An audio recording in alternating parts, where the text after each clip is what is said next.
Why most people never become wealthy. The game that was never designed for you to win. It's not because they don't work hard. It's because they play a game they can never win. You set the alarm for 6:14, not 6:15, 6:14, because somewhere along the way you decided that one extra minute mattered, that shaving the edges of sleep was the difference between someone who had it together and someone who didn't. You get up, you make the coffee, you sit in traffic for 34 minutes to reach a desk you will sit at for 8 hours, to earn a number that was decided for you by someone who has never once sat in that traffic. You do this on Monday. You do it again on Tuesday. You will do it again on Wednesday and Thursday and Friday. And on Sunday night, you will feel the specific weight of knowing it starts again tomorrow. You are not lazy. You are not disciplined. You are not lacking ambition or intelligence or the willingness to do what it takes. You are losing for a different reason entirely.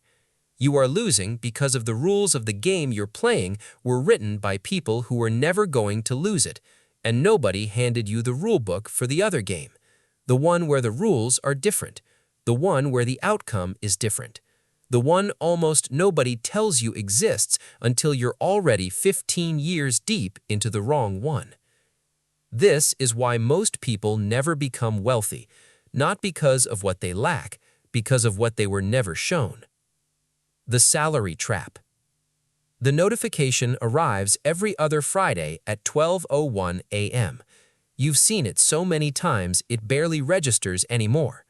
Direct deposit, $2,847 after taxes.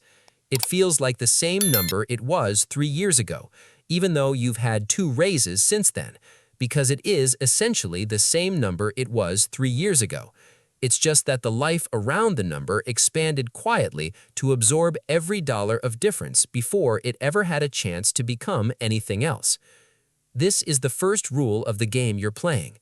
A salary is a ceiling disguised as a floor.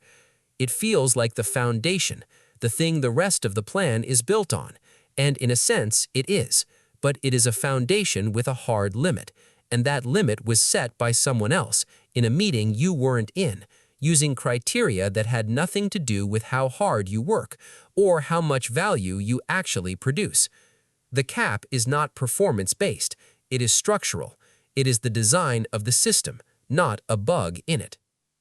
The people who become wealthy understand something about this that takes most people a decade to learn if they learn it at all. A salary trades time for money at a fixed rate. The moment you stop trading the time, the money stops. Every dollar of wealth built on salary alone is dependent on you showing up, continuing to show up, and never having a season where showing up becomes impossible. That is not a foundation. That is a treadmill with a good view. The bills that keep the ceiling in place. They arrive the same time every month, with a reliability that your income could learn from. Rent on the 1st, car insurance on the 3rd, the credit card minimum on the 9th, student loan on the 15th, utilities, subscriptions, the phone plan, the thing you signed up for during a free trial and never canceled. By the time they've all cleared, the $2,847 has become a number you don't look at directly, because looking at it directly would mean doing something about what you see. The bills aren't the villain. The bills are the consequence of a structure that was never designed to leave a gap. The trap isn't any individual expense. The trap is the sequence: earn, spend, cover the minimum, repeat, that runs so automatically that most people mistake it for adult life, instead of recognizing it as the specific mechanism that keeps the ceiling exactly where it is. Currently, the median American worker will earn approximately $2.7 million over the course of a 40-year career. The median American retiree has less than $87,000 in retirement savings. That gap, from 2.7 million earned to 87,000 kept is not explained by bad luck or poor income. It is explained by a system that was extraordinarily efficient at moving money from the paycheck into the economy before the person holding the paycheck ever had a real decision about where it went. The retirement countdown that nobody is running. Somewhere in the HR portal you logged into once during onboarding and haven't opened since, there is a retirement account with a balance that would surprise you, not pleasantly. The account exists because someone in a government building decades ago decided that workers needed a mechanism to save, and built one, and put it inside a paragraph of your benefits packet between the section on dental coverage and the section on parking validation. Most people on your floor don't know exactly what's in it, not because they're irresponsible, because the system was designed around the assumption that people would fill out the form, capture the match, and let it run. And most people were never told with any urgency that not doing those things was the equivalent of declining a portion of their salary every single pay period. Free money sitting in a footnote, uncollected by the people who needed it most because the email that announced it looked like all the other administrative emails that didn't require anything. The retirement countdown isn't a clock on a wall. It's the silent, invisible accumulation of every pay period where the match wasn't captured, the contribution wasn't maximized, the automatic transfer to a Roth IRA wasn't set up because there was always a reason it wasn't quite the right time yet. The people who become wealthy are not smarter than you. They're not working harder than you. In most cases, they didn't start with more than you.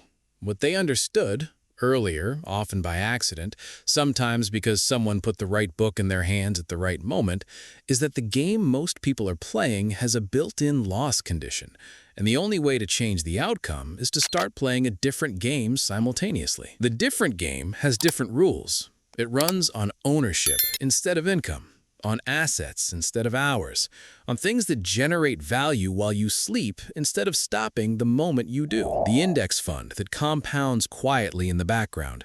The retirement match captured every single pay period without drama or announcement.